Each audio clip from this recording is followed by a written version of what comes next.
તો મહત્વનું અપડેટ મળી રહ્યું છે। કપડવંજ તાલુકા પંચાયતમાં ભાજપનો ભવ્ય વિજય થયો છે। ગત ટર્મમાં કપડવંજ તાલુકા પંચાયતમાં કોંગ્રેસ સત્તામાં હતી અને હવે ત્યાં ભાજપ જોવા મળી રહી છે। ગત ટર્મમાં 5 પાલિકામાંથી 4માં અપક્ષનું શાસન હતું અને હવે ભાજપની જીત થઈ છે। પાટણની સ્થાનિક સ્વરાજની ચૂંટણીમાં ભાજપનો દબદબો જોવા મળી રહ્યો છે। પાટણમાં પણ ભાજપનો દબદબો, હારીજ, ચાણસ્મા, રાધનપુરમાં ભાજપની જીત થઈ છે। સિદ્ધપુર પાલિકામાં પણ ભાજપની ભવ્ય જીત થઈ છે। તો ભાજપ ભવ્ય જીત તરફ આગળ। પાટણની પાલિકાઓમાં કોંગ્રેસના સુપડા સાફ જોવા મળી રહ્યા છે। પાટણની સ્થાનિક સ્વરાજની ચૂંટણીમાં ભાજપનો દબદબો જોવા મળી રહ્યો છે અને કોંગ્રેસના સુપડા સાફ થયા છે। હારીજ, ચાણસ્મા, રાધનપુરમાં ભાજપની જીત થઈ છે।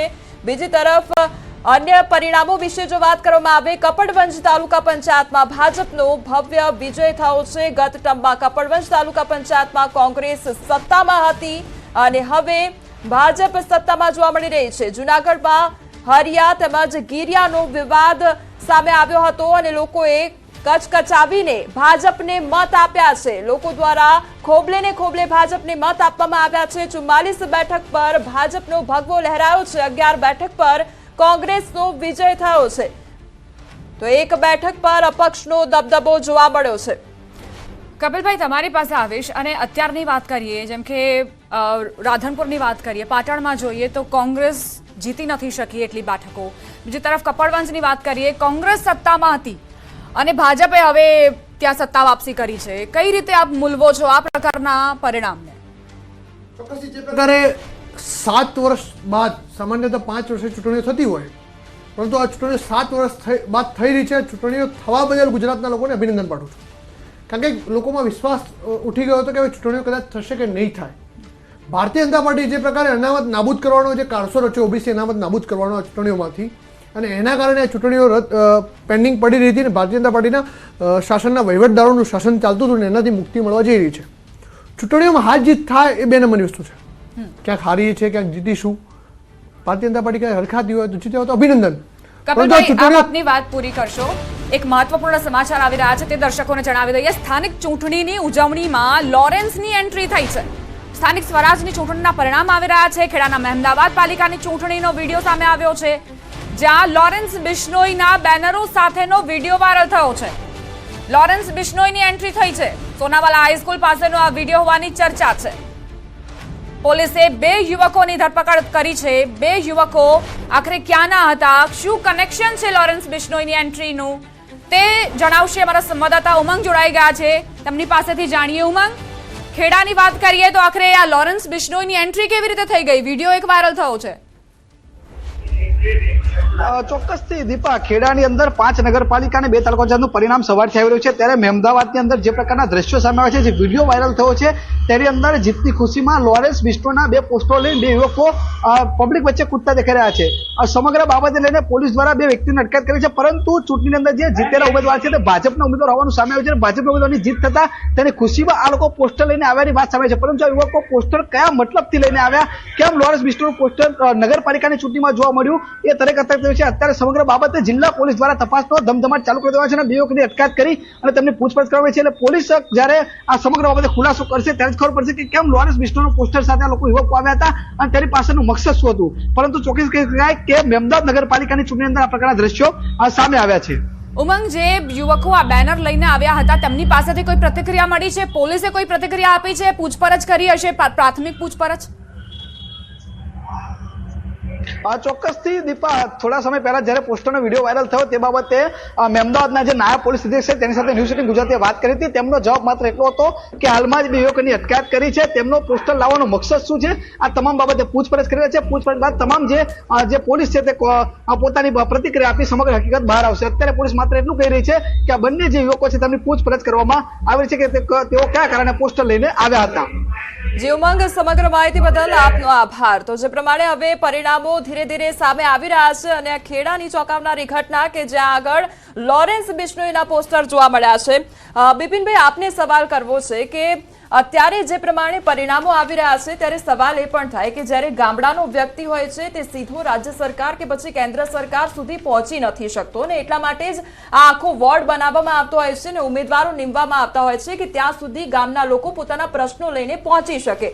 હવે જે લોકો છે તેમાં એક માઇન્ડસેટ એ પણ હોય કે રાજ્યમાં જેની સરકાર છે, કેન્દ્રમાં જેની સરકાર છે, જો એને લાવવામાં આવે તો આપણા કામ સરળતાથી અને સહેલાઈથી થઈ જાય. એટલે શું આ માઇન્ડસેટ આ પરિણામમાં કામે લાગ્યો હોય એવું લાગી રહ્યું છે? મુખ્યત્વે એ પરિબળ બહુ ફેક્ટર આપણે ગણીએ કે સ્થાનિક પ્રશ્નો જ્યારે જે તે સત્તાધીશ જો ના કરી શકતા હોય ત્યારે આ બદલાવ આવી શકે. એટલે કે એનો જે અસર છે એ જે તે આપણે જોયું એ પ્રમાણે કોંગ્રેસના તાલુકા પંચાયતો અને નગરપાલિકાઓમાં જોવા મળી. પરંતુ જુનાગઢ મહાનગરપાલિકામાં જોઈએ તો 60 સીટમાંથી જે આપના જે અત્યાર સુધીના જે રિઝલ્ટ આવ્યા એ પ્રમાણે 56ના જે રિઝલ્ટ જાહેર થયા એમાંથી 44 ભાજપ છે અને 11 કોંગ્રેસ છે. એટલે કે ભાજપ માટે એ સેટબેક છે કે જુનાગઢ મહાનગરપાલિકામાં જો એમને કામ પર એટલે યોગ્ય કર્યા હોત તો કોંગ્રેસને એ બેનિફિટ ના મળ્યો હોત. એવી રીતે કોંગ્રેસ માટે પણ સેટબેક નગરપાલિકા, તાલુકા પંચાયત અને જિલ્લા પંચાયતોમાં છે. અને મુખ્યત્વે એવું છે કે જે કોંગ્રેસ માટેની જે પોતાની વોટ બેંક જે હતી એ ગ્રામીણ વિસ્તારમાં ખેડૂતો અને SC/ST અને જે છે મુસ્લિમો હતી.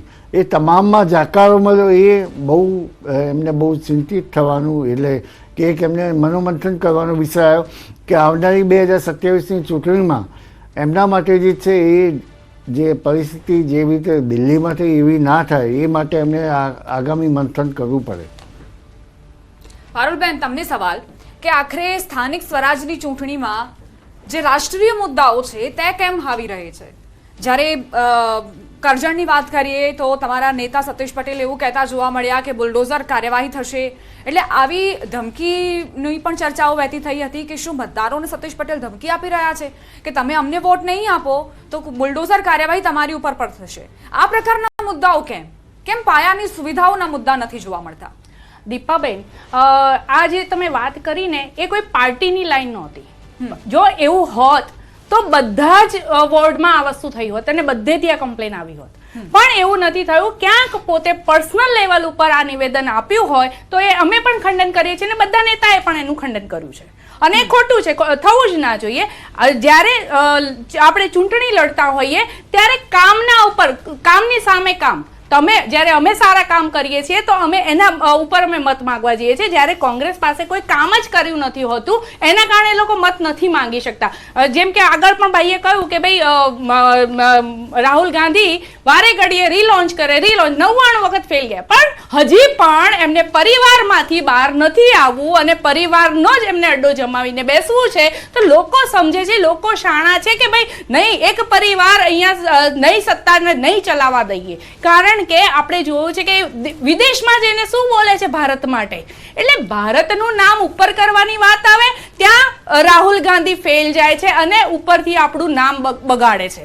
અને ઓવરઓલ તમે જોયું તો દેશની ઇકોનોમીની વાત કરીએ દીપાબેન, તો આજે આપણે 11મા નંબર ઉપર હતા, આજે 5મા નંબર ઉપર પહોંચી ગયા છીએ. બ્રિટનને પાછળ પછાડ્યું. કેવી રીતે થયું? એટલે એક વિઝન હોવું જોઈએ અને એ લોંગ ટર્મ વિઝન જો કોઈની પાસે હોય ને તો એ ભારતીય જનતા પાર્ટી પાસે છે. કારણ કે ભારતીય જનતા પાર્ટી પાસે નેતા છે, નેતૃત્વ છે, નીતિ છે, નિયત છે. જ્યારે કોંગ્રેસ પાસે આ ચારે ચારમાંથી કશું જ નથી. એના જ કારણે આવી રીતે ઐતિહાસિક હાર નો સામનો કરવો પડતો હોય છે. આપણી સાથે કપિલભાઈ બેઠા છે, એમને જ સવાલ કરી લઈએ. પારુલબેને સીધો જેવો આક્ષેપ કર્યો કે નેતૃત્વ નથી અને એટલા માટે ઐતિહાસિક હાર ભાળી રહ્યા છે. બીજી વાત અહીંયા દીપાએ પણ કરી કે જ્યારે ભાજપના ઉમેદવાર સ્ટેજ પર ચડ્યા એમણે કહ્યું કે જો મત નહીં આપો તો બુલડોઝર જે છે તે ફરી વળશે. એટલે જો મત આપશો તો મકાન રહેશે, મત નહીં આપો તો મકાન નહીં રહે. એના ઉપર અમે સવાલો તો ઘણા બધા કર્યા હતા પણ તેમણે પછી આખી વાત ફેરવી દીધી હતી. એટલે જે પાર્ટી જો ખરેખર કામ કરતી હોય તો પછી આ બધી વાતો શા માટે કરવી પડતી હોય છે? એક્ઝેક્ટલી મારી વાત જ્યાં અધૂરીથી નથી શરૂ કરું છું ત્યાં જ હું પહોંચ્યો હતો. 7 વર્ષ બાદ ચૂંટણીઓ આવી. ગુજરાતના લોકો માટે હરખનો આનંદનો વિષય છે કે ચૂંટણીઓ આવી, કારણ કે તાનાશાહી, હિટલરશાહી લાગુ કરવાની વાત છે, લોકશાહી ખતમ કરવાની વાત છે. ચૂંટણીઓ થઈ, હાર જીત 2 નંબરની વાત છે. ભારતીય જનતા પાર્ટી જીતી અને અભિનંદન. પણ ચિંતાનો વિષય શું છે? ચૂંટણીઓ થઈ કઈ રીતે થઈ છે, કઈ રીતે થઈ રહી છે?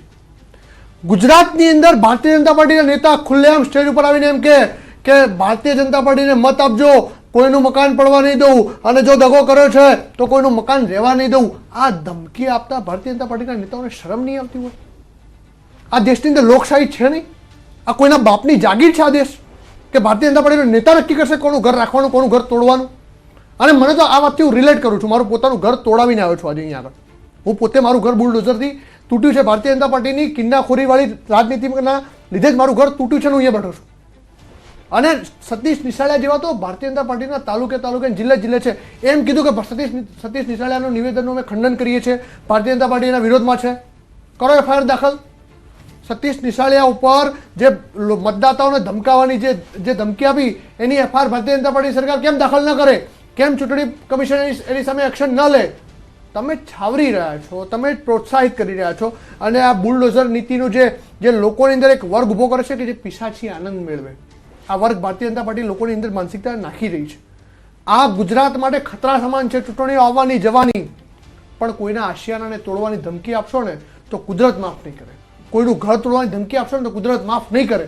આ ભારતીય જનતા પાર્ટી આ દેશની અંદર, ગુજરાતની અંદર તાનાશાહી લાગુ કરવાની પ્રયત્ન કરી રહી છે. હું તો આજે પણ, અમે ભલે ચૂંટણીના પરિણામો જે હોય, પણ જે મારા કાર્યકર્તાઓ જે મજબૂતીથી લડ્યા છે, જે ઉમેદવારો આ કપરા સમયની અંદર ચૂંટણી લડવી મહત્વની હતી, કારણ કે સામે શામ દામ દંડ ભેદ પૈસાના થેલા ઉતરે, ત્યાં પૈસા ના લે તો ધમકીઓ આપવામાં આવે, ધમકીઓથી ન તૂટે તો એના ઘર તોડી નાખવામાં આવે.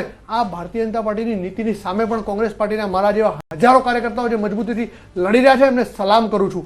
અને આ લોકશાહી બચાવવા માટે લડી રહ્યા છે. આ દેશ અને ગુજરાતની અસ્મિતાને બચાવવા માટે લડી રહ્યા છે. અમે સત્તા પડાવવા માટેનો સંઘર્ષ નહીં, અમે તો સેવાના સંકલ્પ સાથે નીકળ્યા છે અને મજબૂતીથી લડીશું. વિપક્ષમાં છીએ તો વિપક્ષની ભૂમિકા અદા કરીશું. અને જીત્યા તો કઈ રીતે જીત્યા? લોકોને ડરાવીને કે મત નહીં આપો તો અમારો ધારાસભ્ય છે, તમારા વિસ્તારનો વિકાસ નહીં થાય, અમારા 156 સીટો સાથે સરકાર છે,